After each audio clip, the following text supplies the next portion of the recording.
right now. You wanna say I'm ready now, right now. But it just keeps gonna go right now. I don't want you know that I got money, I promise to keep this system. I've been down since my love. Work that we flipped in the love. Try quit working at a band, try can't get into the band, so now you only gotta let me hands, oh. How you wanna find out the plans, oh no, no. I used to be in love, now that's finished. You wasn't used to being in love, and I can't. I wasn't supposed to be in love, but you're just a test. I wasn't supposed to give a fuck.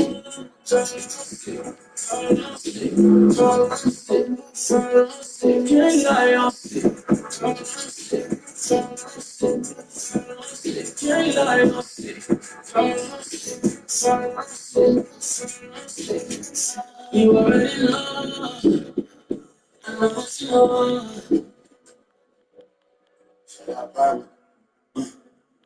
You wanna live on a Sunday. Should never give me that one day, no more. Still say you would never shake. And I got you face. You don't even do things. You left on me. For some little things. You left no things. But I know you did for me, yeah. And I know all I did was fucked up. You just don't give me that. Like I have no. How you gonna tell the nigga you wanna call me? Wanna be scared, fuck you, fucking me like I need you. Welcome, folks. Thanks for tuning in to 2K Sports for the latest presentation of our NBA basketball. Alongside Greg Anthony and Stan Van Gundy, I'm Kevin Harlan. And we look forward to be our reporter tonight on the sideline. Here we go. We're in Detroit, Michigan. The Pistons are playing before their hometown crowd. Here's Edgecombe. And out of a battle with the ball, the official signals a jump ball. Two great rebounding teams in this one, Stan. It may come down to grit and determination. Yeah, Kevin, we're going to see some aggressive putbacks and battles for loose ball. It's going to become a test of strength, positioning, and just all-out hustle. And how about the raw athleticism of that he gets to the rim with ease. Duran, no good. And let's go to the sideline. Here's Yasmin. A bit ago, JB Bickerstaff and I were in a chat. I asked, what do you do about Tyrese Maxey, the guy who can spark plays out of thin air? Coach led me in on their strategy, saying, I'm trying to keep someone in front of him all night. I don't want Maxey seeing the shots he wants or the passing lanes he's looking for. It's a tough assignment, but Coach says he's got the right guys for the job. Guys, back to you. All right,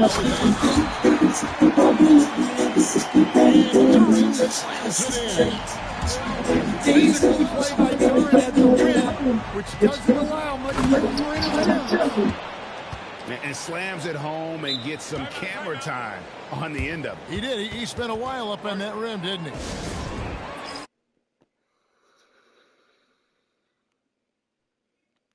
Chance to discuss some potential changes. And Detroit has possession. 4-point game. Greg, we know something every scout liked about DJ Edgecombe was his raw physical ability.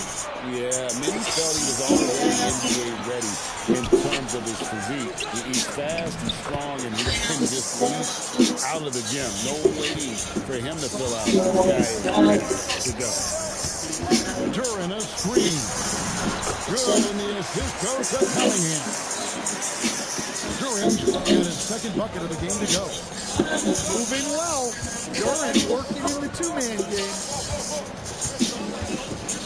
From deep, George. Rebounded by the Pistons. Here's Thompson. Laid in with a nice touch off the glass. An explosive player. Thompson has serious reaching ability, and that comes in handy around the basket. Maxey with it. Now defended by Cunningham. Takes a three. Maxey, no good. And I thought that was going to fly. Looked good from here. To the middle. And Duran slams it in. And he can time his passes so perfectly. Wow, what an assist. In the corner, George with it. Back to Maxey. Inside. Here's Barlow. Got him with the bump fake, but couldn't finish. And so it's Cunningham to bring it up for the Pistons. He's looking for Duran and finds him.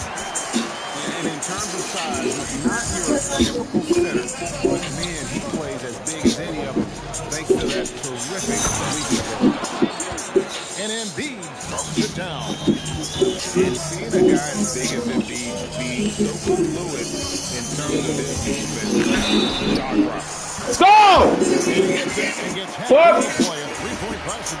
Tyrese Baxter can't hold me, nigga. Setting the tone with an aggressive move to the rack. And where's the help defensively? The fucking best guard in the league.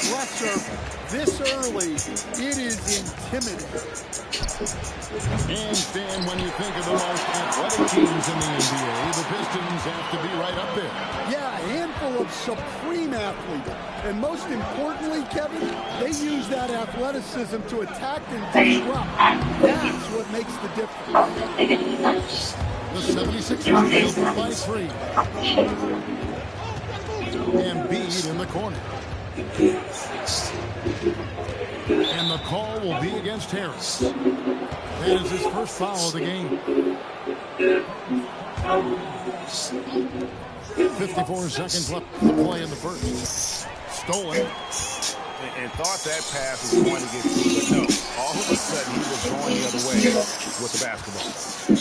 Here's Duran.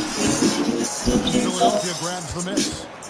And that's really just not heads-up basketball. Don't try and fade away with nobody guarding you. Here's Embiid.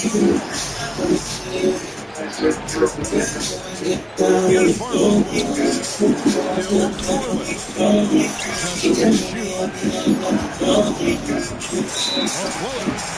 And they'll turn it over. Could not get off the shot.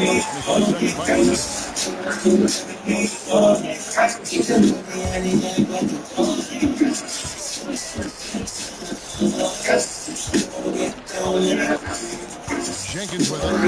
And stolen by Maxey. And slammed by Maxey. And that's good work to make this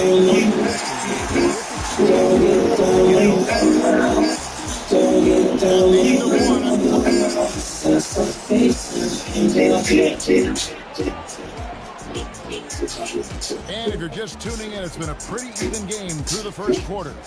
Hey guys, what do you think about the offensive approach we've seen so far? Look at the toys on the market right now. This car is made with quality materials and it's built to last. It's also the first of its kind. You don't even need a remote control to use it. Just move your wrist and the car will go wherever you want. It's really cool flashing lights and even plays music while you drive. The whole family's going to have fun with this one. You can see here how much my son loves music. Yeah, I'm not even going to lie, I'll have the exact same reaction when I have a go. And right now there's 70% off Black Friday sale on these Gesture Sensing cars, so jump online to their website and pick up yours today. As the whistle blows, he'll shoot 2 free throws. The 76ers shooting their initial free throws of the game right here. Well, Greg, you've had a long NBA career, so I'm curious, what's one of the biggest changes you've noticed since you've retired? Well, you know, one that doesn't get talked about enough. Length. Players these days are just longer, especially in the backcourt. That wing position feels like every team has a guy Pocket 2. Oh, good. Down low. It's stolen by Green. We're now joined by our sideline reporter, Allie LaForce. Allie, it's all yours. Thanks a lot, guys. The Sixers, they want to get over the top. Joel Embiid said, I've accomplished everything individually, but there's one thing missing, which is to win a championship. We have to do whatever it takes to make sure that in the postseason I'm healthy and as dominant as I've ever been. Guys, back to you. His health is key. Allie, we appreciate the report. Well, he's so potent offensively. It's easy to draw up plays for him. Pass to Holland. Lets it go with the three. And it's Grimes with the rebound. Out to the wing. Back to McCain. To the inside. Here's Drummond. Rebound, Detroit. And here in the second, 2 minutes gone by. And you think about the style of Sixers head coach Nick Nurse. Greg, what stands out to you? He just has a willingness to experiment and adapt. That's a real asset with some of the challenges this roster has faced. And a big part of why this front office brought it in. Here's Watford. And that one is hammered home. And guys, I don't know that this is the time for that kind of flair. In a close game, the important thing is to get the 2 points, not necessarily the dramatics. Oh, come on. He had to go for that, didn't he? My goodness.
The Pistons making a change here.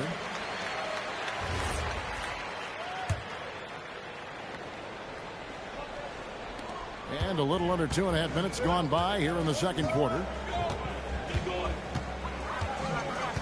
And there's the 8-second call as they can't get it across half court in time. Gentlemen, we got some news on WWE2K26, but before we go ahead and do that, make sure you guys go ahead and subscribe, like, all that good stuff to myself, but also Kenny Bond, and he's taking over with the news over on his channel. That's the WWE guy nowadays. Y'all feel what I'm saying? Relax. But man, make sure y'all go show some love to my boy Kenny Bond channel. Not just here, over there. Go show my boy some love, man, because he's bringing out that content. And not only that, my boy give away like 10 copies every year. He's just going crazy over there. But if you feel what I'm saying, let's get into it. Let's talk about this announcement, Kenny. Right here, bro. We got Xavier Woods going, a.k.a. Austin Creed, and we got Tyler Breeze, man. You know what I'm saying? WWE 2K26 in a background. Man, oh man, bro. It is what? What's the date again? It is November 20th. And we already got WWE 2K26 popping up in a while. 2K26, right, bro? It gotta be played because 2K25 overall, it's a good game. I like the game. You know what I'm saying? I think there's a lot of things that they could have done differently, especially with my faction and all that stuff. But you know what? Overall, it has some of the most consistent gameplay in recent memory, in my opinion. It's a pretty decent game, regardless of what you want to say, regardless of, you know, I know some patches when they had broke the game. You remember that patch, Kenny? That one that erased everybody's data, bro? Yeah. And everybody was coming at me like I did it. Like, bro,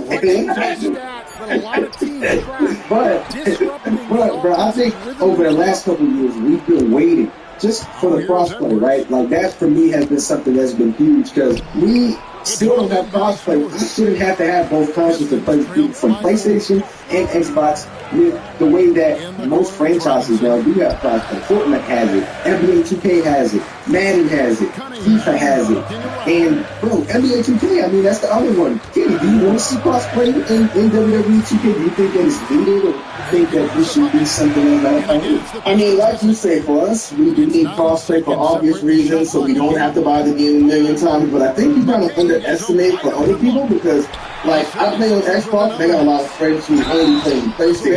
Yeah, I agree. Hey, with them, then I gotta buy the game on PlayStation as well, and that's what I'm not doing. So I think it will like open up a lot of doors for the community and for us to be able to play with more people if crossplay was obviously there.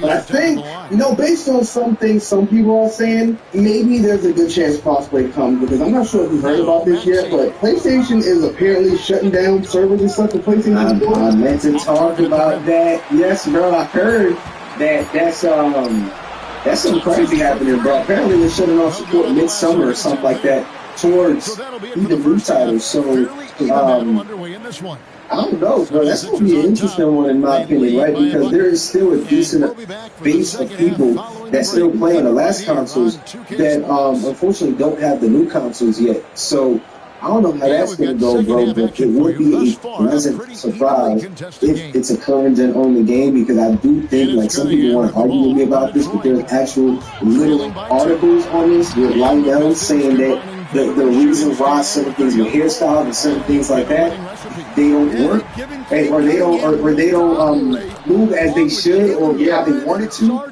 simply because they still got to provide things towards the last gen, so they got to use resources on that. So just imagine a game where they can use every single resource onto these consoles, bro, because we're talking about PS6 in like 2 years.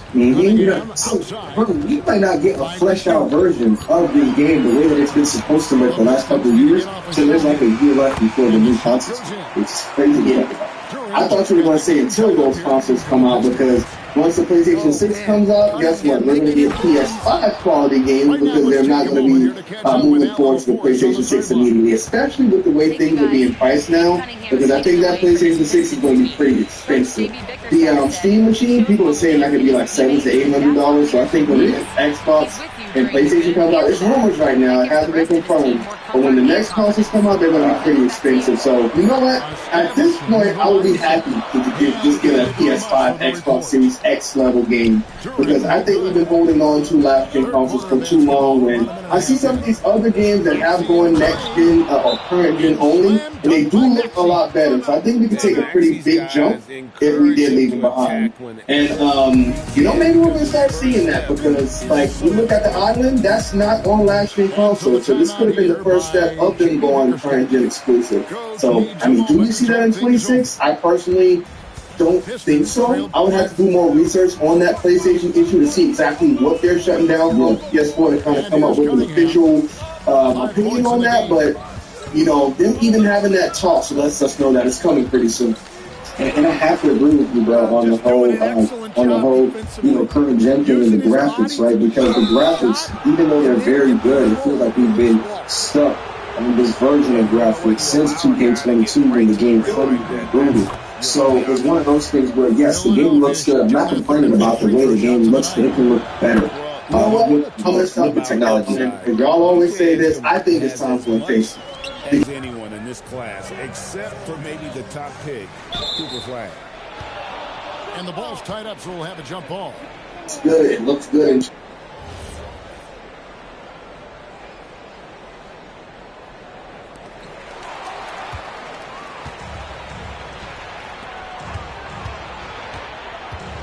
Left side, George. Looks exactly the same. It's a problem.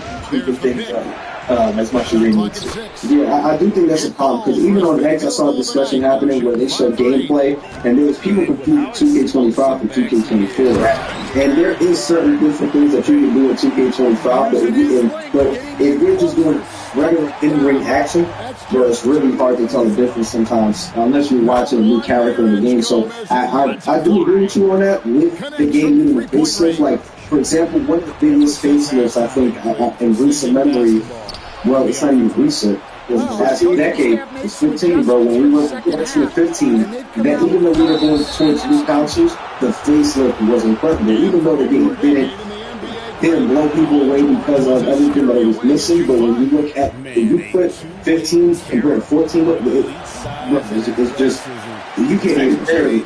You know what I'm saying? So I definitely want to see a difference next year too with that. Like even the island, right? Like this was the next big thing in 2K25. What is one of the features that you would like to see in the island this upcoming year? What's something that would make you want to play the island? Because you have been someone that has covered my faction so deeply in just every detail of the mode you've covered this year. So if you were to want to cover the island, what would make you want to go on the island and make some videos or even just play the game for fun?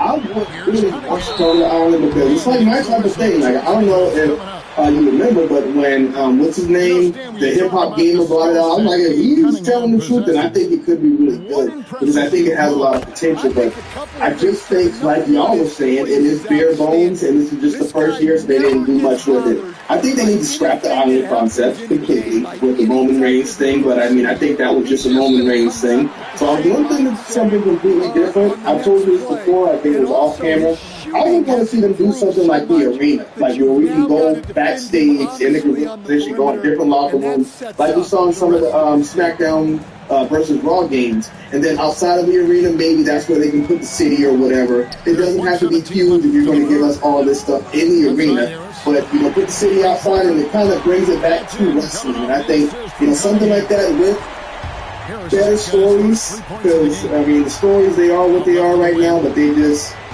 not good. I'm skipping all the stories. If the stories were good enough at least, and it was something that kind of left me with a cliffhanger to get to the next chapter, then yeah, I would love to play that on camera, interacting with people, experiencing it with different people. But for right now, for what it is, it's just not really worth it because I mean some of the stuff that they know he's got the hot hand, and they're feeding him the ball.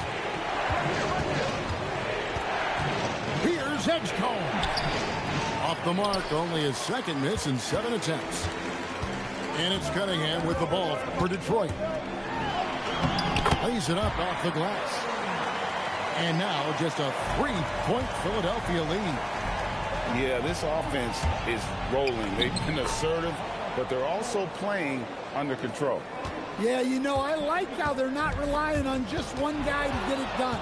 They're sharing the ball and keeping the defense guessing. He takes advantage of them in every way possible. And Greg, he lures them into a trap on the steal and then bang, straight to the bucket. Turning great defense into great offense. That's the kind of stop you're looking for.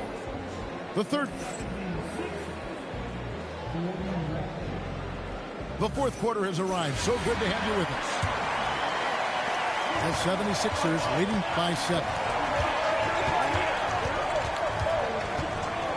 Here's McCain. Out to Edwards. Back to McCain. Tries to the hoop. LeVert grabs the miss. It's stolen by McCain. That's in, coming off the assist from Edwards. McCain's got the fourth quarter going with the first basket of the period here for the 76ers. Not watching the line there. That'll be a backcourt violation. And it's easy to give up after a play like that, but this team needs to keep fighting. Yeah, it's definitely a momentum shifter, but it's time to refocus, make smart decisions, and start fighting their way back. And the 3 off target. Pistons trailed by 9. Holland. And he drives in.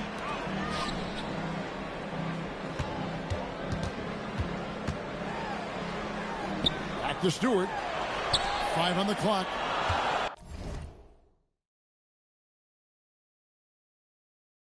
Comes past LeVert. That's it 5 from 18.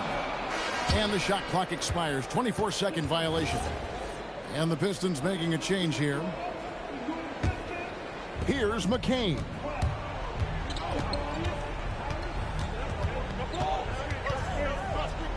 Outside Edwards. Lays it up and banks it in. And the 76ers lead by 11.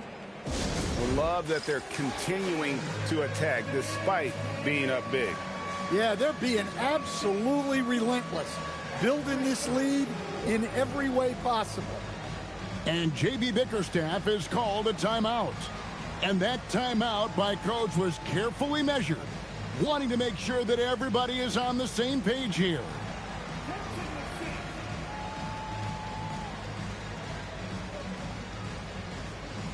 And the 76ers making a change here. And now let's send it over to our courtside reporter, Allie LaForce. Hey, team, I was able to catch the message that J.B. Bickerstaff was giving to his team.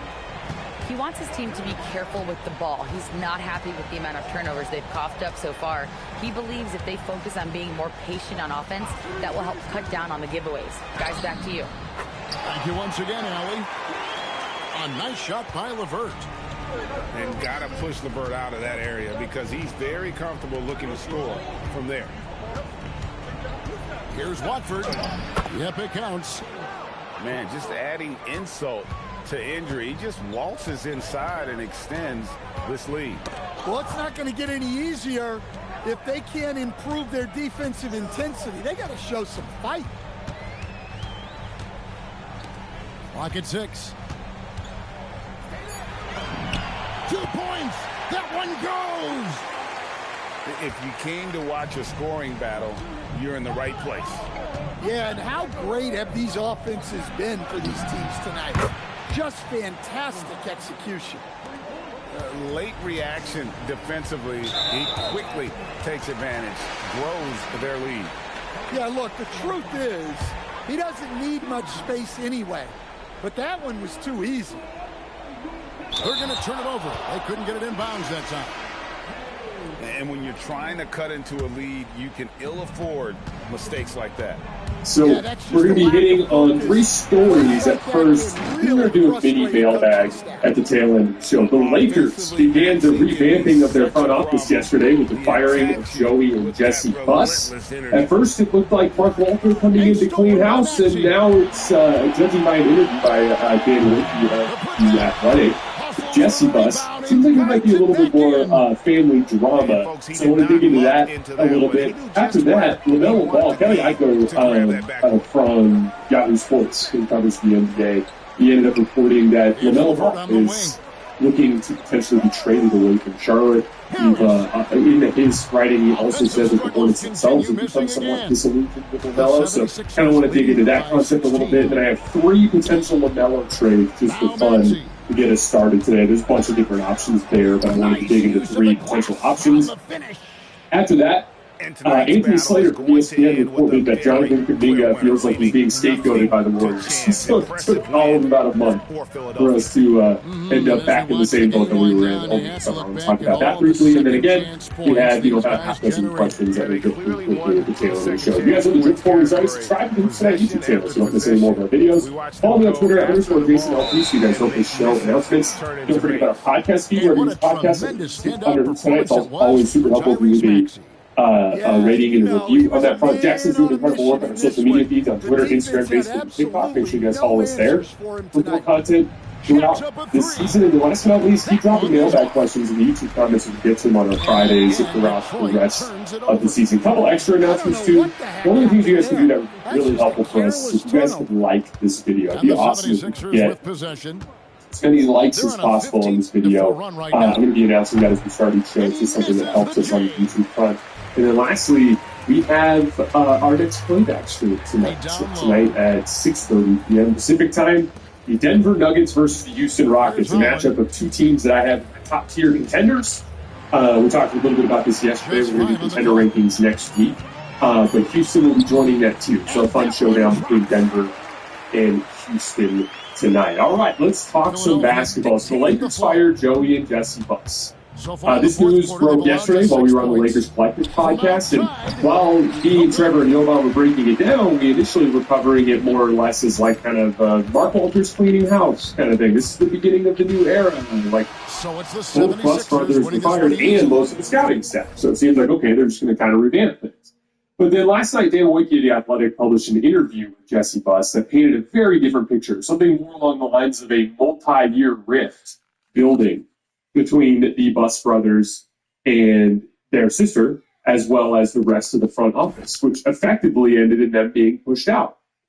Jesse essentially said that they had been far less involved with personnel decisions over the last few years. He specifically cited the 2023 draft as the beginning of the era where they were not involved. But rather, at that point, they just started being informed of what the team was doing. That's obviously hilarious, and it's very pointed and specific because in 2023, that was when Jalen Hood-Schifino was drafted. So it was basically his way of saying, like, yeah, we had nothing to do with any of that shit after the Jalen Hood-Schifino draft. And he also went on to say that This message is brought to you by Apple Card. Apple Card members can earn unlimited daily cash back on everyday purchases wherever they shop. This means you could be earning daily cash on just about anything. A slice of pizza. Felt like him and Joey had become viewed as enemies within the organization. He said that he hadn't spoken to Jeannie Buss or Rob Pelinka in 5 months. So instead of looking like Mark Walter was cleaning house, it's